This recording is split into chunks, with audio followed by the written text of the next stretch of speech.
Ценить и чтить – это и есть величие народа. Восточно-Кангаласский улус с 1860 по 1930-е годы. Наименование Хангаласский отражается в документах с 1632 года. В 1860 году обширный Хангаласский улус разделился на два улуса – Западно-Хангаласский и Восточно-Хангаласский. Хангаласы – Кангалас – объединение, состоявшее из нескольких кланов и патрономических групп. Хангаласцы расположились в среднем течении Великой Лены, по ее левому берегу в долине Эркяни и Туймада.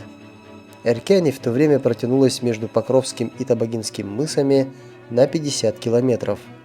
Туймада, в центре которой теперь стоит Якутск, занимала 70 километров между Табагинским мысом и Кангаласской горой.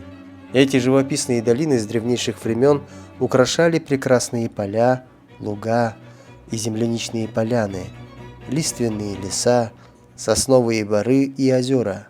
И именно в этих землях в 1886 году произошло историческое событие, которое повлияло на ход истории всей России.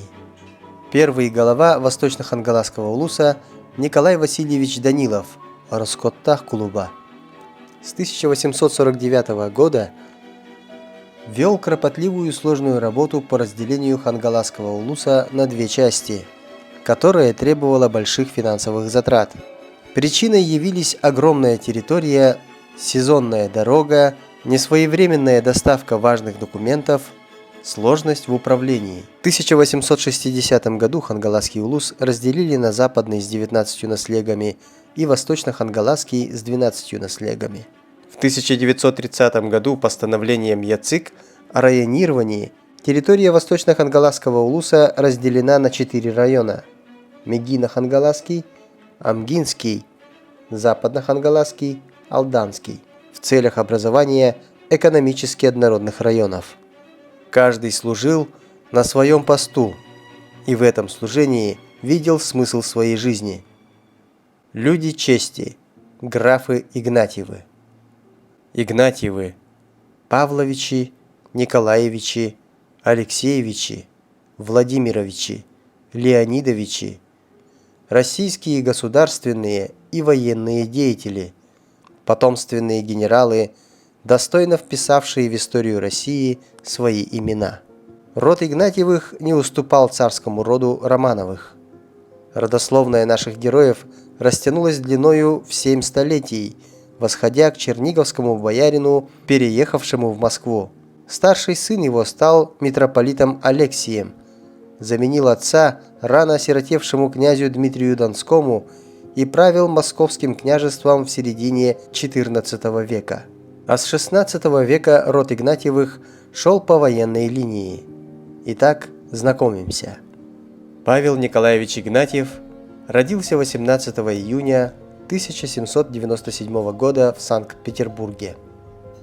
Окончив Императорский Московский университет, в 17 лет зачислен в лейб-гвардии Преображенский полк, в роту Его Величества.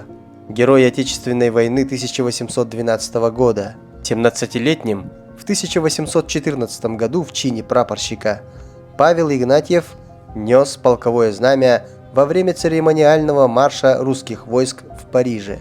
В 1834 году Павел Игнатьев назначен директором Пажесского корпуса. В 1846 году стал дежурным генералом главного штаба Его Императорского Величества.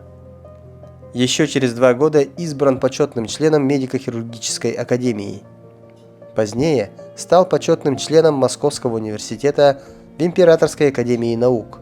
С 1852 года Павел Николаевич Игнатьев являлся членом Государственного совета. В 1853 году назначен белорусским генерал-губернатором. В 1854 занял должность Санкт-Петербургского генерал-губернатора.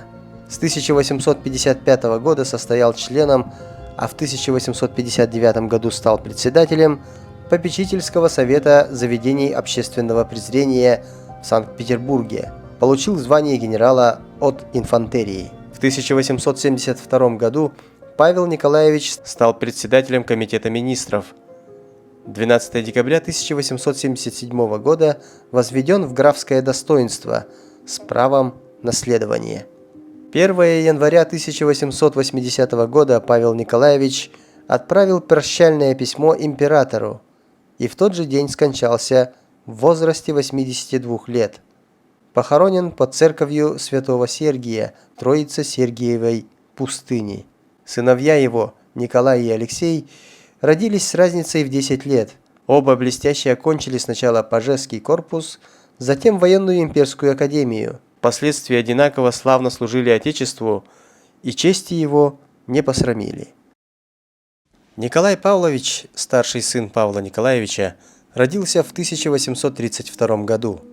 Был крестным императора Александра II, стал самым молодым генералом в России. В 27 лет получил звание генерал-майора, в 28 – генерал-лейтенанта. Если бы не этот блестящий дипломат, продолжатель дела Муравьева-Амурского, то вполне вероятно, что Россия заканчивалась бы Сибирью и так и не стала морской державой в полном смысле. 160 лет назад российский император отправляет молодого дипломата графа Николая Игнатьева в Пекин для решения тупикового амурского вопроса, с которым не могли справиться ни Муравьев-Амурский, ни сам император. Миссия звучала «сделать хоть что-нибудь». Николаю было всего 27 лет. С другой стороны, выбор был далеко не случайен, пишет филолог, писатель, руководитель организации «Шуми-Амур» Евгений Еремин. Это была новая кровь, новое поколение дипломатов, разведчиков, дерзкие и амбициозные люди с блестящим образованием, которые не боялись сделать нестандартный шаг. Время было благословенное для России, когда рождались такие люди. Ситуация там сложилась практически безвыходная. Айгунский договор подписан 2 года назад, но китайцы категорически отказываются его ратифицировать. Некоторые историки считают, что договор все-таки был ратифицирован, но не произошел обмен грамотами, добавляет исследователь. Китайскому правительству не хотелось отдавать свои земли. К тому же нынешний Хабаровский и Приморский края были личными наследственными владениями Багдыхана, императора Китая. Блестящий дипломат Николай Игнатьев сделал все, чтобы Пекинский договор считался дополнением к Айгунскому, специально задвинув себя на второй план. Между тем, не будь Игнатьева, не факт, что Дальний Восток принадлежал бы России. Каким было начало его дипломатической карьеры? Светский лев, сын губернатора Санкт-Петербурга, крестник самого царя. После Академии Генерального штаба, учебы, его посылают военным атташе в Лондон. В то время происходят переломные моменты в мировом вооружении. Англичане придумывают нарезное оружие, поэтому Игнатьева отправляют выведать секреты. Во время экскурсии, где выставили новое вооружение, Николай Павлович элегантно взял патрон и положил его в карман. Говорят, за ним побежали смотрители, но из-за дипломатической неприкосновенности ни задержать, ни тем более обыскать дипломата они не могли. Но гневную депешу, что граф ведет себя слишком свободно, в Петербург все-таки отправили. Казалось бы, на этом его карьера дипломата должна была закончиться. Но он получает повышение и отправляется в Бухару, где плодотворно ведет переговоры, добивается освобождения русских пленных и заключает торговый трактат, открывший русским торговым судам дорогу на реку Амударию, после чего его и отправляют решать безвыходный амурский вопрос в Китай. Около года Игнатьев испытывал на китайской верхушке все возможные дипломатические шаги, от лести до угроз, но ничего не работало. Китайские власти не хотели выполнять условия Айгунского договора. Игнатьев был под присмотром властей, но ему удалось выехать из Пекина незамеченным. Сквозь китайские военные лагеря он добрался до морского побережья, где его ждал российский корабль. Позже на переговорах он убедил французов и англичан, что все территориальные проблемы с китайцами у России решены. Но он может им помочь, если начнутся военные действия. Россия действовала с помощью дипломатии, и яркий пример – деятельность Игнатьева. Благодаря ему не было пролито ни капли крови, как русской, так и китайской. Им был заключен Пекинский договор, по которому к России перешли левый берег Амура и Уссурии, а также Приморская полоса до Кореи. Муравьев-Амурский писал Горчакову, возглавившему тогда МИД России: «Теперь мы законно обладаем и прекрасным Уссурийским краем, и южными портами. Все это без пролития русской крови. А дружба с Китаем не только не нарушена, но скреплена более прежнего». Пекинский трактат, сделавший Приморский край частью России, главная заслуга Николая Игнатьева перед государством и потомками. Еще одним крупнейшим достижением Николая Игнатьева как дипломата стало заключение Сан-Стефанского договора с Турцией, в котором признавалась независимость Румынии, Черногории и Сербии. Создавалось государство Великая Болгария, и в целом укреплялись позиции России на Балканах. Потомственный граф Алексей Павлович Игнатьев занимает достойное место среди почетных граждан Якутска. Он был вторым в этом почетном списке после губернатора Якутской области Константина Светлицкого. Алексей Игнатьев родился 22 мая 1842 года в Твери. 17 лет от роду окончил престижный Пажесский корпус и был зачислен в Академию Генерального штаба, по окончании которого его военная карьера продолжала стремительно расти. В возрасте 33 лет был произведен в генерал-майоры и зачислен в свиту его имперского величества. В 1885 году ему предложили пост генерал-губернатора и командующего войсками Восточной Сибири. Дав согласие, он выехал в Сибирь. Как пишет его сын Алексей Алексеевич Игнатьев, возглавив целую экспедицию, в которую входили будущие крупные администраторы и военные начальники Восточной Сибири. Стратегической задачей государственной национальной политики в отношении коренного населения окраины империи была их интеграция в общероссийскую систему политических, экономических, социокультурных и иных связей. Разумеется, в каждом регионе этот процесс имел свои индивидуальные особенности, но стратегическая цель – превращение окраин империи в Россию не вызывает сомнений. По мере усиления интеграции Сибири в Россию вырабатывалась концептуальная политика государства в инородческом вопросе. В 1887 году Алексей Павлович Игнатьев высказал, полагавший, что с государственной точки зрения Сибирь следует рассматривать не как специфический регион, а наравне с прочими губерниями России. Энергичный администратор, заботившийся о нуждах вверенного ему обширного генерал-губернаторства, он неоднократно совершал дальние служебные поездки, в том числе в Якутскую область. Жарким летом в июле 1886 года граф Алексей Игнатьев посетил Якутск с генерал-губернаторской ревизией в областных и городских органов управления. Прибыл он в Якутию вместе с якутским губернатором Константином Светлицким и своей семьей. Доктор исторических наук Лев Михайлович Домешек в своей работе «Институт генерал-губернаторов Азиатской России и его особенностей» пишет: Алексей Павлович Игнатьев считал, что за последние десятилетия Сибирь из малоизвестной страны, населенной инородческими племенами, превратилась в единое целое со всей Великой Россией. Из государственной точки зрения, по мнению Алексея Павловича, Сибирь следует рассматривать наравне с коренными областями России во всех отношениях, в том числе и в формах и способах управления. А посему Сибири, как и другим административным образованиям империи, нужна сильная, облеченная доверием императора власть, не стесняемая какими-либо коллегиальными советами. После преобразования генерал-губернаторства Восточной Сибири в Иркутское в 1887 году Совет Главного управления прекратил свое существование, а его функции перешли к канцелярии генерал-губернатора. Таким образом, коллегиальные советы просуществовали в Западной Сибири 50 лет, в Восточной – на 5 лет больше. Приезд Алексея Павловича Игнатьева был первым случаем, когда такой крупный государственный и военный деятель посетил Якутию. Встречали его, разумеется, на самом высоком уровне. С этой целью в Якутск были делегированы самые почетные и уважаемые граждане Якутской области, и среди них одну из самых важных ролей сыграл род Лепчиковых. Род Лепчиковых. Род Лепчиковых сыграл выдающуюся роль в истории народа Саха. Основателем династии является Филипп Иванович Лепчиков. Родился он в бедной крестьянской семье. После смерти родителей, продав 2 последних коров, уехал на заработки.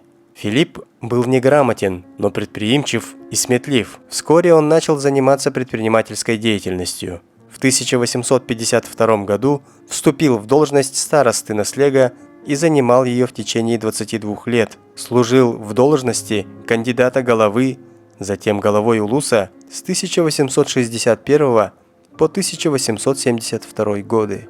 Филипп Иванович славился своей щедростью, являлся почетным попечителем Улусной народной школы, членом православных миссионерских обществ, разных комитетов и попечительских советов. Он пожертвовал деревянный дом для размещения Якутского приходского училища. На устройство типографии в Якутске Филипп Лепчиков внес 1500 рублей, безвозмездно передал Спасскому монастырю 200 пудов хлеба, построил в своем наследии часовню святого Николая Чудотворца. Филипп Иванович отправил царю Александру II этнографические экспонаты для музея, а также Якутской духовной семинарии. На свои средства построил здание и народной управы Улуса, принимал участие в сборе экспонатов для Всемирной выставки в Вене в 1873 году, пожертвовал 1000 рублей на вечное пользование бедным родственникам, неоднократно передавал городским органам, православным миссионерским обществам, Спасскому монастырю денежные и иные средства. Филипп Иванович Лепчиков, будучи головой Восточно-Кангаласской и народной управы, предоставил увольнительные билеты на имя Радовича Федора Соловьева и его работников об отлучке в Николаевский порт 8 августа дня 1862 года 1168, тем самым устроив новый путь для сбыта скота и лошадей из Якутской области до порта Николаевск Приамурского края. Увольнительные билеты на прогон скота и лошадей до порта Николаевск Приамурского края были выданы на имя следующих родовичей: первого тылыминского наслега Михаила Егорова, Василия Иванова и второго тылыминского наслега Константина Соловьева, Дмитрия Семенова, Ивана Гаврилова, Демьяна Яковлева, Петра Львова, Филиппа Егорова, Михаила Иванова, Якова Григорьева Теллей, Федора Тимофеева, Николая Соловьева, Константина Дмитриева, Федора Матвеева, Николая Семенова, Дмитрия Иевлева, Луки Николаева, Михаила Соловьева, Льва Соловьева, Якова Дмитриева, Ивана Николаева и Егора Макарова. Согласно рапорта господина военного губернатора Приморской области от 18 ноября 1862 под номером 382 о награждении якута Федора Соловьева за оказанную им предприимчивость в открытии нового пути для сбытия скота из Якутской области в Николаевск. Вся деятельность Филиппа Ивановича свидетельствует о том, что он был человеком особого склада ума. Так известно, что он начал первым развивать овощеводческую культуру. В 1860-м в наслегах Восточно-Кангаласского улуса начали выращивать овощи, причем самых разных видов: капуста, морковь, огурцы, свекла, лук, клюква, горох. Впервые эти культуры были высажены в наслегах Хачикатский, первый Тылыминский, второй Тылыминский, первый Жемконский, второй Жемконский, Дюпсюнский. В архивном документе мы читаем, что семена сортов были выписаны из южной стороны, количество их строго контролировалось, овощи садили грядами. Единое целое со всей Великой Россией. Еще до прибытия графа Игнатьева до Якутска дошли его предписания о содержании улиц и дворов горожан в чистоте и порядке. Начали готовиться за 2 года до приезда высокого гостя. После совета руководителей улусов заняться приготовлениями к приезду губернатора Восточной Сибири доверили главе Восточно-Кангаласского улуса, опытному, талантливому руководителю улуса, потомственному предпринимателю и меценату, рачительному хозяину Прокопию Филипповичу Лепчикову. И надо сказать, он сделал все, чтобы предоставить графу все, чем богата земля якутская. Задача была амбициозная, но Прокопий Лепчиков с ней блистательно справился. Местечко на берегу Лены под названием Куталах в Рассолоде, где причалил пароход графа генерала-губернатора Восточной Сибири Алексея Павловича Игнатьева, в Восточно-Кангаласском Улусе. От трапа парохода до гостевого дома, согласно легенде, почетные гости шли по ковровой дорожке длиной в 300 метров, сшитой якутскими мастерицами из шкурок различных зверей, населяющих Якутию, с красивыми, сложными узорами. Его встречали в местности Куталах в Рассолоде все головы улусов, многочисленные чиновники разного ранга и губернатор. Был организован эсэх продолжительностью в 10 дней. По специальному указу празднество прошло по всем канонам того времени. Гостям продемонстрировали обычаи, традиции и культуры народа Саха. Были приглашены именитые сказители Аланхо, хороводного пения Асохай, таюксуты со всей округи. Показали традиционные зрелищные состязания силачей, бегунов, людей, обладающих физической сноровкой и гибкостью. Специально для гостей Прокопий Филиппович Лепчиков дал распоряжение отлить 1000 рюмок, 500 золотых, 500 серебряных. За все время эсэха ни одно блюдо, ни одно импортное вино не было дважды подано на стол гостям. Этим Прокопий Филиппович Лепчиков показал графу Алексею Павловичу Игнатьеву логистику товарооборота наших купцов.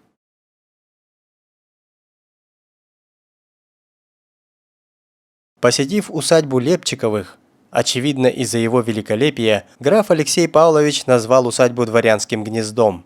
Именно тогда он и сказал фразу, которая стала крылатой: «Жить на севере и обустроить свой быт таким образом может только смекалистый народ». Для сравнения, в памяти местных жителей Иркутской области осталась пышность жизни генерал-губернатора Алексея Павловича Игнатьева. Увидев дом, приготовленный для него, Алексей Павлович воскликнул: «И в этой конюшне я должен жить целые годы?» Заметим, что эта конюшня является одной из визитных карточек Иркутска, и ныне здесь располагается научная библиотека Иркутского государственного университета. Двухнедельный визит графа стал значимым событием для Якутской области. В результате его был принят ряд мер для решения насущных вопросов. Были списаны некоторые недоимки инородцам. Сокращено число отправляемых в область уголовных ссыльных. Большое внимание было уделено медицинскому и ветеринарному обеспечению области. Последнее было особенно важно, поскольку животноводство играло огромную роль в жизни якутов. Генерал-губернатор Восточной Сибири Алексей Павлович Игнатьев, желая вновь открыть Аяно-Якутский тракт, поручил исследовать местные условия края, пролегающего на пути между Якутском и Аяном. Выяснилось, что 1/3 этого пути от Якутска до селения Усть-Майского, примерно 320 верст, представляет все удобства для устройства тракта и выращивания земледельческой культуры. Остальная часть пути, в особенности последние 200 верст к Аяну, представляют из себя каменистую почву и потому непригодны для какого-либо хозяйства и заселения. Порт Аян пользовался правом беспошлинного ввоза товаров. Через него якутские купцы вывезли в 1885 году 10 тысяч пудов груза. Местное купечество вошло в сношение с некоторыми частными фирмами. Через Аян в Якутскую область завозился весь чай, шедший из Ханькоу, Цинцзина, Шанхая. Поступали и некоторые американские товары. Грузы из Аяна шли по тракту Аян-Нелькан. Затем на карбазах сплавлялись по реке Майе к Алдану. От устья Алдана пауски подтягивались вверх по реке Лена пароходами. В последних числах июля каждого года во втором Тулыминском наслеге на местности Рассолода останавливаются купеческие торговые пауски с разнообразными товарами и открывается ярмарка. В 1893 году принято решение о закрытии ежегодной ярмарки на урочище Рассолода второго Тулыминского наслега Восточно-Кангаласского улуса Якутского округа.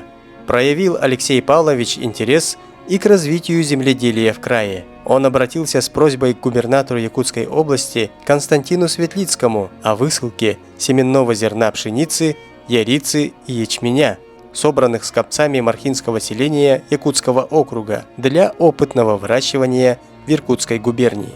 Намский улус встретил Алексея Игнатьева не менее помпезно. Берег, где причалил пароход, доставивший делегацию, и село рядом впоследствии назвали Графский берег, а пароход генерал Синельников получил имя граф Игнатьев.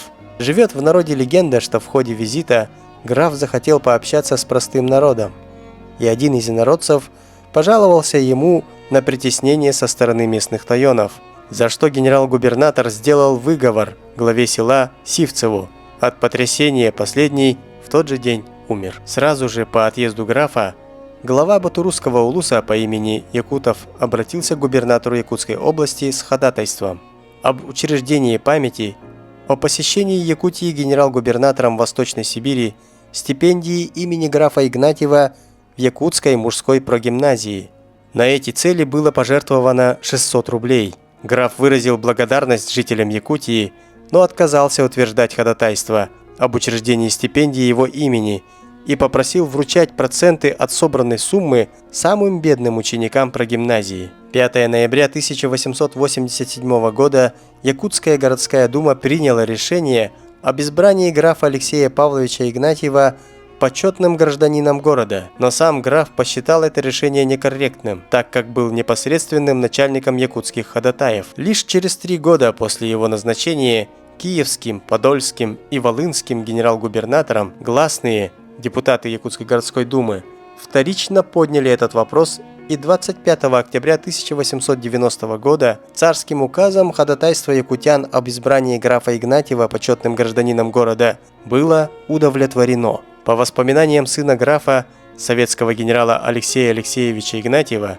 его отец провел в Сибири около 6 лет и всю жизнь вспоминал об этих годах как о счастливейшем и наиболее плодотворном периоде своей жизни. В 1889 году Алексей Павлович Игнатьев был назначен товарищем, заместителем министра внутренних дел, но по пути в Петербург получил новое назначение в юго-западный край, генерал-губернатором Киевским, Подольским и Волынским.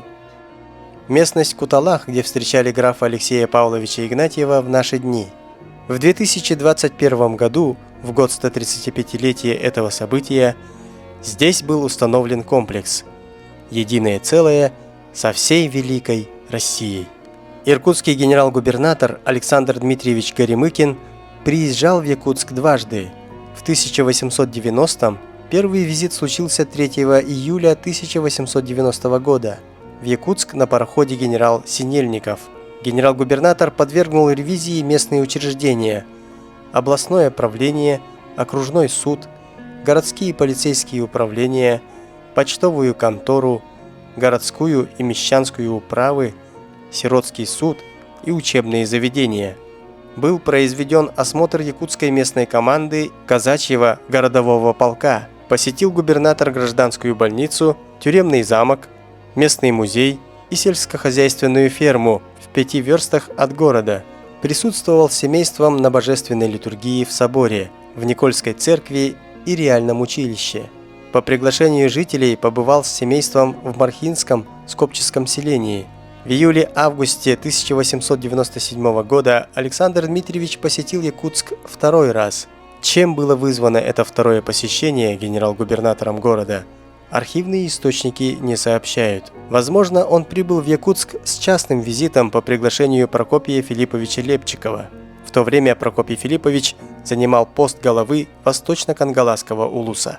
Брат Прокопия Филипповича, Афанасий Филиппович, также занимал с 1885 года по 1893 годы пост наследного старосты. С 1893 по 1895 годы пост главы Восточно-Кангаласского улуса. За усердные работы престолу и России был награжден серебряным кортиком, золотыми часами с гербом державы, несколькими серебряными медалями. Участник съезда инородцев 1912 года, являлся действительным членом Императорского православного палестинского общества. Якутский отдел ИПО был открыт в вербное воскресенье 21 марта 1893 года в архиерейском доме. На торжественном открытии вступить в действительные члены изъявили желание Преосвященный Милетий, губернатор Якутской области Скрипицын, дворянин Астраханцев, купец Эверстов,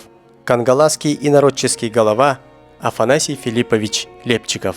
Членами сотрудничества стали 14 человек. Членство в обществе имело несколько разрядов: почетные, действительные, члены-сотрудники, и зависело от размера пожертвований и степени участия и деятельности общества. Лепчиковы – участники коронации императора Николая II.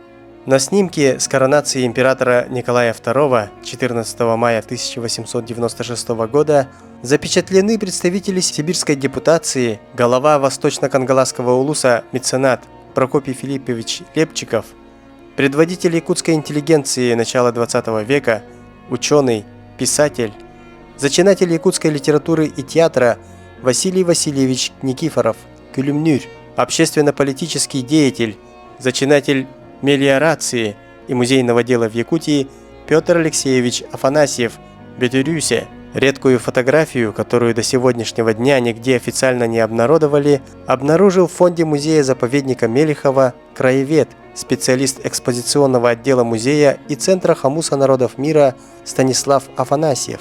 На фотографии подпись: Джеймс М. Дэвис, Нью-Йорк, Сент-Луис, Ливерпуль, Торонто, Сидней. Это, возможно, авторство карточки стереоскопа. Известно, что коронация императора Николая II прошла в Успенском соборе Кремля. Были организованы массовые гуляния по всей столице Российской империи. Прокопий Филиппович облачен в якутский национальный наряд тарбаза, украшен кортиком, нагрудными часами и памятным знаком. Возможно, фотография запечатлела их после коронации, где им, согласно историческим данным, были преподнесены почетные золотые часы и кортик. Петр Алексеевич же облачен в нарядный кафтан и сапоги, которые были широко распространены в те годы. Наряды каждого венчает головной убор для торжественных церемоний.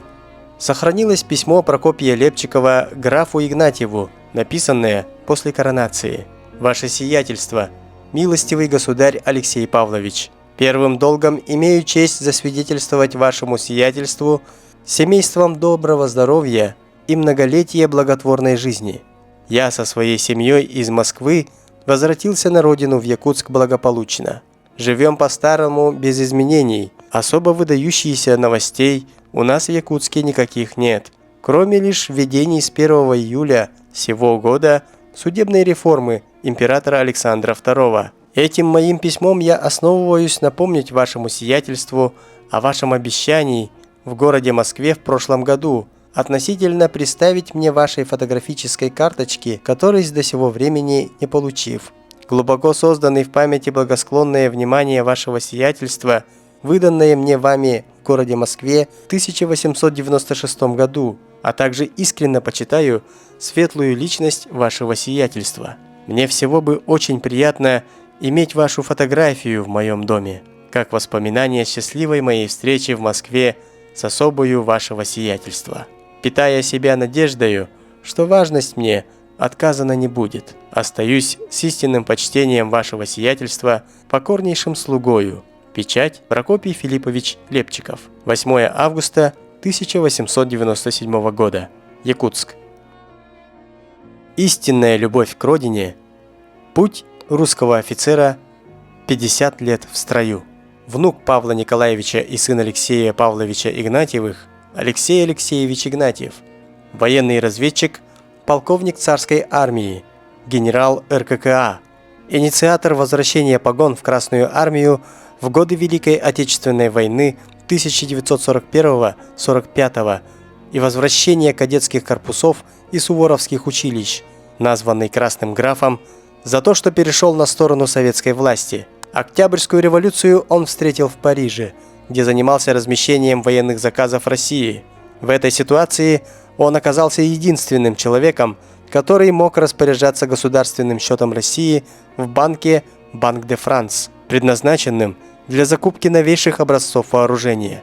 В то время, как мог жить на широкую ногу, на проценты вверенных ему миллионов, он бедствовал и жил на деньги, вырученные от продажи грибов, выращенных в подвале дома. В 1924 году граф явился на прием к советскому торгпреду Леониду Красину и предложил ему отдать деньги, а это было 225 миллионов золотых франков, считая своим долгом передать деньги России, даже если ее называют «красной». Взамен он попросил советский паспорт и возможность вернуться в Россию. 25 октября 1941 года его вышла книга «50 лет в строю». Потомственный генерал, граф в третьем поколении, пишет, обращаясь к своему сыну: «Честно служи России, сынок. Несмотря на правителей и на то, как она называется, это делал твой отец, это делали и твои деды и прадеды. Главное, будь честен перед своей совестью и не опозорь память своих предков». Алексей Алексеевич Игнатьев умер в 1954 году в Москве. У истоков. Первые якутские меценаты-попечители. Люди чести. Они и жили так, чтобы, умирая, воплотиться в пароходы, в строчки и в другие долгие дела. В истории Якутии во все времена рождались, жили, трудились люди, всем сердцем преданные своей стране, народу, месту, где родились. В этом фильме мы рассказали о тех, чьи имена сейчас следует вспомнить, чтить, брать с них пример и гордиться ими.